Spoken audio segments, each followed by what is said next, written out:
வெயிலோடு விளையாடி வெயிலோடு உறவாடி வெயிலோடு மல்லு கட்டி ஆட்டம் போட்டோமே. அனைவருக்கும் வணக்கம். இது உங்கள் அபிமான சொல் அலை வலை ஒலிபரப்பு உங்கள் ஸ்ரீவித்யாவுடன். மாதம் முதல் தேதி உங்களோடு இந்த சொல் அலை மூலம் இணைவதில் மட்டற்ற மகிழ்ச்சி. கோடை விடுமுறை ஆரம்பித்தாச்சா? அதான் ஒரு இன்ட்ரோ சாங்கோடு ஆரம்பித்தோம். விடுமுறைனாலே நமக்கெல்லாம் ஜாலி தான். ஏன்னா நீண்ட நெடிய ரயில் பயணத்தில் ஜாலியாக என்ஜாய் பண்ணிட்டு போய் நம்ம தாத்தா பாட்டியோ இல்லை சொந்தக்காரங்களையோ பார்க்க போவோம். அது மட்டுமா, மாம்பழ சீசன் ஆச்சே, மாங்காய் அடித்து சாப்பிட்றது, ஃப்ரெண்ட்ஸோட கலாட்டா பண்ணிட்டு நம்ம ஊருக்கே உரித்தான ரஸ்னா, கரும்புச்சாறு, இளநீர், நுங்கு, எலுமிச்சை ஜூஸு, ஐஸ்கிரீம். ஆமாம், சம்மர் ஹாலிடேஸில் மட்டும் அப்பா அம்மா திட்டவே மாட்டாங்களே.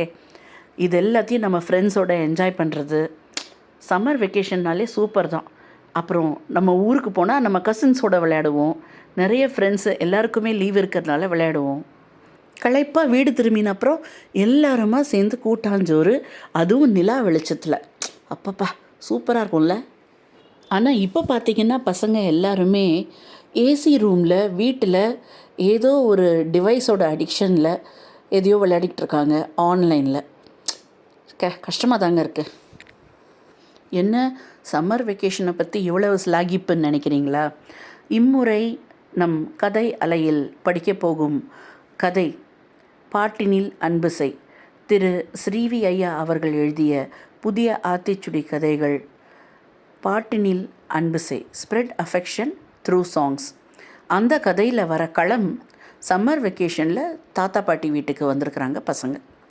அதனால தான் ஒரு சம்மர் வெக்கேஷன் டைம் இந்த கதையை படிக்கலாம்னு தேர்ந்தெடுத்து. இது உங்கள் அபிமான சொல் அலை வலை ஒலிபரப்பில் கதை அலை. நீங்கள் கேட்க ரசிக்க உங்கள் ஸ்ரீவித்யாவுடன். சம்மர் வெக்கேஷன் வந்துட்டாலே பசங்களுக்கு குஷி தான். மாயவரத்தில் இருக்கும் வேணு தாத்தா வீட்டுக்கு போகலாம். அந்த நினைவே குழந்தைகளுக்கு பெருமகிழ்ச்சி தரும். வேணு தாத்தா சகலகலா வல்லவர். பனை ஓலைகளில் பொம்மை செய்வது, சீவப்பட்ட 2 நுங்குக்காயை சீவி வண்டி செய்வது, கொட்டாங்குச்சியில் உடைந்த பலூனில் மூடி டமடமவென ஒலி எழுப்புவது, தென்னை மட்டையில் பேட் செய்வது என்று தன் கையாலேயே விளையாட்டுப் பொருட்களை செய்து தருவார். கதை சொல்வார், பாட்டு பாடுவார். அவரை சுற்றி குழந்தைகள் பட்டாளம் இனிப்பை மொய்க்கும் ஈக்கூட்டம் போல இருந்து கொண்டே இருக்கும். கமலா பாட்டி செய்யும் மணமணக்கும் சமையல் வேறு. பசங்களின் குஷிக்கு கேட்க வேண்டுமா? குழந்தைகள் மட்டுமல்ல, பெரியவர்களும் தான் தங்களின் எந்திர வாழ்க்கையிலிருந்து 10 நாட்கள் விலகி இருக்க விரும்புவார்கள். வேணுவின் பிள்ளைகளோடு அவரின் சகோதர சகோதரியின் பிள்ளைகளும் ஊர் திருவிழா சமயத்தில் இப்படி இங்கே வந்து டேரா போடுவது வழக்கம். இரவு உணவு முடிந்ததும் தாத்தா தனது பிரம்பு நாற்காலியில் வந்து அமர்வார். அதுதான் பொதுக்குழு துவங்கும் நேரம். அனைவரும் வந்து விடுவார்கள். எல்லோரும் திண்ணையில் அமர வேணு பேச ஆரம்பிப்பார். கேட்கும் கேள்விகளுக்கு உற்சாகமாக பதிலளிப்பார். உலக நடப்புகள் எல்லாம் அலசப்படும். சில சமயம் பாட்டு கச்சேரி நடக்கும். தாத்தாவின் குரலில் டிஎம்எஸ், சீர்காழி, பிபிஎஸ் போன்றவர்கள் விஜயம் செய்வார்கள். சில சமயம் கட்டபொம்மன், மனோகரா என காட்சிகள் அரங்கேறும். செவாலியே போல குரலில் ஏற்ற இறக்கங்களோடு வசனத்தை பேசி குழந்தைகளை மகிழ்விப்பார். குழந்தைகள் கலந்து கொள்ளும் நிகழ்ச்சிகள் நடக்கும். அதற்கு மேற்பார்வை, இயக்கம் எல்லாமே வேணு தாத்தா தான். இன்றும் இரவு உணவு முடிந்தது. கிணற்றடி நெல் உலர்த்தும் இடத்தில் இருக்கைகள் போடப்பட்டன. தாத்தாவும் வந்து தனது மூங்கில் சேரில் உட்கார்ந்து விட்டார். மணமணக்க வரகரிசி இட்லியும் வெங்காய சாம்பாரும் சாப்பிட்ட கையோட குழந்தைகளும் வந்து கூடிவிட்டனர். இதோ கமலா பாட்டியும் தாம்பூலத்தட்டோடு வந்து தாத்தாவின் முன் உள்ள ஸ்டூலில் வைத்துவிட்டு ஆஸ்வாசமாக தரையில் அமர்கிறாள். அவளுக்கு காலை நீட்டியபடி அமர்வது மட்டும்தான் பிடிக்கும். இதோ பொதுக்குழு துவங்கிவிட்டது. ஸ்வர்ணா, மதியம் என்னவோ கேட்டியேம்மா, என்ன கேட்ட? இது வேணு. மாமா, பாட்டு பெருசா மியூசிக் பெருசான்னு பிரச்சனை ஓடிட்டுருக்கே, அதை பற்றி தான் கேட்டேன் மாமா. ஸ்வர்ணலதா அவரின் மருமகள். கார்ப்பரேட் கம்பெனி ஒன்றில் ஹெச்ஆர். ஆ, நீ என்ன நினைக்கிற? மியூசிக் தானே மாமா. பாட்டு வரி தெரியலன்னா அதை டியூன் ஹம்மிங் பண்ணுறோமே, அப்போது நம்ம மனசில் மியூசிக் தானே நிற்குது.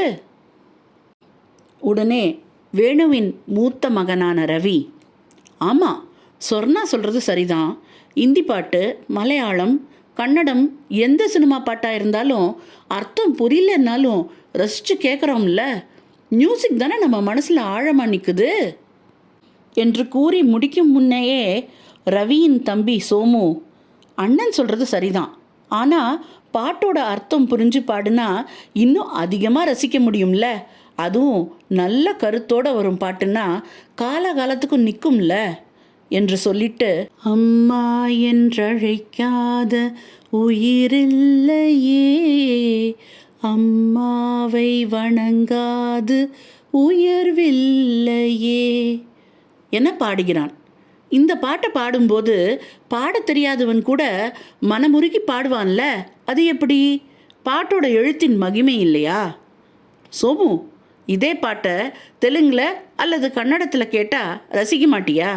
மியூசிக் தான் அதுக்கு காரணம் என்றான் ரவி. அதுக்கு காரணம், இந்த பாட்டை தமிழில் கேட்டு ரசித்ததுனால எந்த மொழியில் இந்த பாட்டு டியூனில் பாடினாலும் நமக்கு மனசில் தமிழ் பாடல் வரி வந்துடும். அதனால் என்ஜாய் பண்ணி பாட முடியும் ஈஸியாக. ஆமாம், நீ சொல்கிறது சரிதான். ஆனால் எத்தனையோ பாட்டை பிற மொழியில் புதுசாக கேட்கும்போது நல்லா ரசிச்சிருக்கோமே. ஒரு காலத்தில் ஆராதனா, யாதோं की பாராத், அந்தாஸ் இந்தி பட பாட்டெல்லாம் சக்க போட்டுச்சே. அதுவும் தம்மாரோ தம், மெஹபூபா மெஹபூபா பாட்டுக பட்டி தொட்டி தான் பாடிச்சே. இது கமலா பாட்டி. அம்மா கலக்கிட்ட, சூப்பர்மா என்றான் ரவி. பெரியம்மா, நீ சொன்னதுலேயே ஏதாவது ஒரு பாட்டு பாடேன். இது கௌரி, வேணுவின் தம்பி மகள். உடனே வேணு மெஹபூபா பாட்டை பாடுகிறார். குழந்தைகள் கைத்தட்டி ரசிக்கிறார்கள். பாடி முடிந்ததும், இந்த பாட்டோட அர்த்தம் எல்லாருக்கும் புரிஞ்சிச்சா? ஆனால் ரசிச்சிங்க, அதுதான் இசையோட மகிமை. அப்போது மியூசிக் தான்னு சொல்கிறீங்களா தாத்தா என்றாள் பாரதி, மகள் வயிற்று பேத்தி. இப்போதாம்மா பேசவே ஆரம்பிச்சிருக்கோம், அதுக்குள்ளே தீர்ப்பு வந்துடுமா? சரி தாத்தா, நீங்கள் என்ன சொல்கிறீங்க இப்போ? குழந்தைங்களா, நீங்கள் எல்லாம் ரொம்ப சின்ன குழந்தைங்களா இருந்தப்பவே நீங்கள் எல்லாம் ரசித்தது பாடல் தான். உங்களை தூங்க வைக்க நாங்கள் பாட்டு பாடுவோம். ஆராரோ ஆரீராரோ அப்படிங்கிற குறிப்பிட்ட ஒலியில் சொல்லி துவங்குவோம். அப்புறம் அடிச்சாரை சொல்லி எழு, ஆக்கினைகள் போட்டு வைப்போம்னு பாடுவோம். அர்த்தம் புரியாத கை குழந்தையிலிருந்து 3-4 வயசு வரைக்கும் இப்படி தாலாட்டு பாடுறது உண்டு. இது எல்லா நாட்டிலையும் உண்டு. இங்கிலீஷில் லல்லபீன் வாங்க, நாம் தாலாட்டுன்றோம். இப்போ என்ன தெரியுது? மொழி குழந்தைக்கு புரிய ஆரம்பிக்கிறதுக்கு முன்னாடியே அதுங்க பாட்டை ரசித்து கேட்க துவங்கிடுதுங்க இல்லை? நம்ம ஊரில் ஒவ்வொரு விஷயத்துக்கும் மனுஷனோட கூட வருது பாட்டு தான். வயல்வெளியில் வேலை செய்கிறவங்க அலுப்பு வராமல் இருக்க பாடுறது உண்டு. வயல்வெளியில் வரும் தானியங்களை பறவைங்க கிட்டேருந்து பாதுகாக்க ஆலோலம் பாடுவாங்க. நாற்று நட, களை எடுக்க, ஏத்தம் இறைச்சு, தண்ணி பாய்ச்ச என ஒவ்வொரு விஷயத்துக்கும் பிரத்யேக பாடல்கள் இருக்கு. கடல்ல மீன் பிடிக்க போறவங்க ஒரே டியூன்ல ஒரு குறிப்பிட்ட மாதிரி பாடுறது உண்டு. ஐலேசா பாட்டு என ஒரு தனி ரகம் இருக்கு. பொண்ணு சமஞ்சா பாட்டு இருக்கு, தாலிக்கட்டையில் ஒரு பாட்டு இருக்கு, நலங்கு வைக்கையில் ஒரு பாட்டு, இப்படின்னு சொல்லிக்கிட்டே போகலாம். ஏன், செத்த பிறகும் ஒப்பாரி பாட்டு இருக்கே. நம்ம பெரியாத்தாங்க கிட்ட நாட்டுப்புற பாட்டு இருக்கு பாருங்க, அது அள்ள அள்ள குறையாத பொக்கிஷம். நல்லது கெட்டது எல்லாத்தையும் 4 வரியில கிழவிக பாடிடுவாங்க. அதை பற்றி ஆராய்ச்சி பண்ணி தீசிஸ் எழுதி டாக்டரேட் வாங்கினவங்கள்லாம் இருக்காங்க. எசப்பாட்டுன்னு ஒன்று, வேற ஒன்றும் இல்லை, எசையோட ராகம் போட்டு பாடுற எசப்பாட்டு தான் அப்படி சொல்லுவாங்க.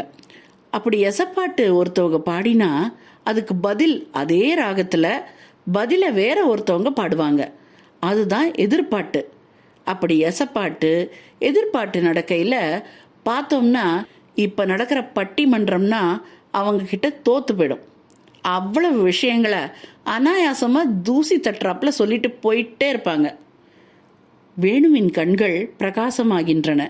குரலில் உற்சாகம் பெருக்கிடுகிறது. அவர் வார்ம் ஆகிவிட்டார் என்று பொருள். அச்சமயத்தில் யாரும் குறுக்கிட மாட்டார்கள்.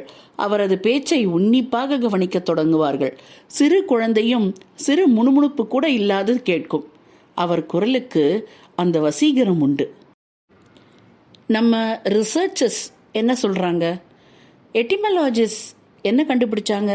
மொழியெல்லாம் வருவதுக்கு முதல்ல ஒலிகள் தான் வந்துதான். குரலை ஏற்றி இறக்கி கூவுவதுதான் மனுஷனோட முதல் கம்யூனிகேஷன். அப்புறம் அவங்க வசிக்கிற பகுதியின் தட்ப வெப்பநிலைக்கேற்ப அவங்க நாக்கு சுழற்சியால கொஞ்சம் கொஞ்சமா சொற்கள் பேச ஆரம்பிச்சான். அவனை சுத்தி இருக்கிற இயற்கையும் பறவைகளையும் மிருகங்களும் ஒலிகள் மூலமாக தங்களுக்குள்ள பேசுறத கவனிச்சவன் தங்களுக்குள்ளும் எண்ணங்களை பகிர முயற்சி செய்ய ஆரம்பிச்சான். கொஞ்சம் கொஞ்சமா மொழிகள் உருவாச்சு. மனித பரிணாம வளர்ச்சி நடக்கையில மொழியும் வளர ஆரம்பிச்சது. அதுக்கும் விதிகளை உருவாக்கினான். அதுதான் இலக்கணமாச்சு. இப்ப சொல்லுங்க, மொழி உருவாக காரணமே ஓசையும் பல ஒலிகளும் தானே. அப்போ மொழிகளுக்கு ஆதாரம் இசைன்னு எடுத்துக்கலாமா? அதை கொஞ்சம் ஆழமா பார்ப்போம். மொழிகள் காலூன்றிய பிறகு பாடல் வடிவம் தோணுச்சு. புலவர்கள் எழுதிய பாடல்களை ஒலிக்கருவிகளோடு பாட பாணர்கள் உருவானாங்க. பாட்டுக்கு மெருகேற்ற பல ஒலிக்கருவிகளை வாத்தியங்களை மனுஷன் உருவாக்கினான். தோல் வாத்தியங்களை பற்றின விரிவான குறிப்புகள் சங்க இலக்கியங்கள்ல ஏராளமா இருக்கு. அதே போல யாழ் என்னும் கம்பி இசை கருவி பற்றியும் குழல் பற்றியும் வள்ளுவரே யாழ் இனிது குழல் இனிது என்பர் தம் மக்கள் மழலை சொல் கேளாதவர்னு சொல்லியிருக்காருல்ல. பாடலும் இசையும் ஒன்று சேரும்போது மக்களின் மகிழ்ச்சி ரெட்டிப்பானது. ராகங்கள் உருவானதே பாடலை சரியான துணியில சரியான ஏற்ற இறக்கங்களோடு பாடி மக்களை மகிழ்விக்கத்தானே. அதனால பாட்டும் இசையும் மனுஷனுக்கு 2 கண்ணு மாதிரி. எது பெருசுங்கிற ஆராய்ச்சி அனாவசியமானது. ஒரு கண்ணில் வெண்ணையும் ஒரு கண்ணில் சுண்ணாம்பும் வைக்கிற மாதிரி அது. பாடல்ங்கிறது மக்களை உற்சாகப்படுத்துறதோட அவங்களுக்கு நல்ல விஷயங்களை சொல்றதாகவும் இருக்கணும். யாதும் ஊரே யாவரும் கேளிர் அப்படின்னு கணியன் பூங்குன்றனார் உலகத்துல இருக்கிறவங்க எல்லாம் என் சொந்தம்னு அன்பை பரப்பினாரு. சமண முனிவர்கள் 4 அடியிலேயும், திருவள்ளுவர் 2 அடியிலேயும், ஔவை ஒரே ஒரு அடியிலேயும் எவ்வளவு அறிவுரைகள் சொல்லிட்டு போயிருக்காங்க. இசைக்கருவிகள் இல்லாம அவற்றை எல்லாம் சொல்லி சொல்லி மகிழலாமே. அப்படின்னா பாடல்கள் தான் முக்கியம்னு தீர்ப்பு சொல்லிட முடியாது. பாடல்களிலேயே என்ன சொல்றோம்ங்கிறது ரொம்ப முக்கியம். அன்பை, மனித நேயத்தை எல்லா இடத்துலையும் பரப்புறது மட்டுமே பாடல்கள் செய்யணும். அந்த பாடல்களுக்கு மனதை மயக்கும் இசை துணை செய்யணும். அதுதான் முக்கியம். பாரதி சொன்ன ஒரு முக்கியமான விஷயம், பாட்டினில் அன்பு செய்கிற அறிவுரை ரொம்ப முக்கியம். பாடலோ இசையோ அது மக்களுக்கு நன்மை செய்யணும், அவங்கள மகிழ்விக்கணும், அவங்களை உற்சாகப்படுத்தணும். நம்ம தமிழ் இலக்கியங்கள் எல்லாம் அதைத்தான் செஞ்சுச்சு. அகம்னு சொன்னா உள்ளம், மனசுன்னு அர்த்தம். இதயத்துல வர காதல் பத்தி, அன்பு பத்தி பேசுறது, அதுதான் அகத்திணை பாடல்களா ஆச்சு. அதுக்கு அடுத்தது புறம். புறம்னு சொன்னா வெளியே, அதாவது வீரம் பத்தின பாடல்கள். நாடாள்வது, நாடு பிடிக்க போறது, வள்ளல் தன்மை, ஈகை என பல புறச்செய்திகளை பாடினது. இது 3000-4000 வருஷத்துக்கு முன்பே நம்ம முன்னோர்கள் செஞ்சிட்டாங்க. கிபி 5ஆம் நூற்றாண்டிலிருந்து பக்தி இலக்கியங்கள் வர ஆரம்பிச்சுது. 4 நாயன்மார்களும் 12 ஆழ்வார்களும் சைவ வைணவ மதங்களை பரப்ப பாட்டு எழுதினாங்க. அவைதான் திருவாசகமா, தேவாரமா, திவ்ய பிரபந்தமா இன்னும் உயிர்ப்போட இருக்கு.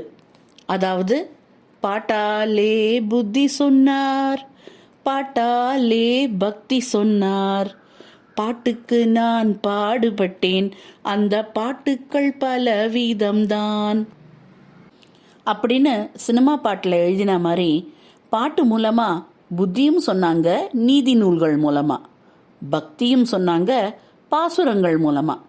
அதனால் பாட்டு அன்பு செலுத்துதா அறம் செலுத்துதான்னு பார்க்கணுமே தவிர பாட்டு பெருசா அதுக்கு மெருகேத்துற இசை பெருசான்னு விவாதமே தேவையில்லாதது.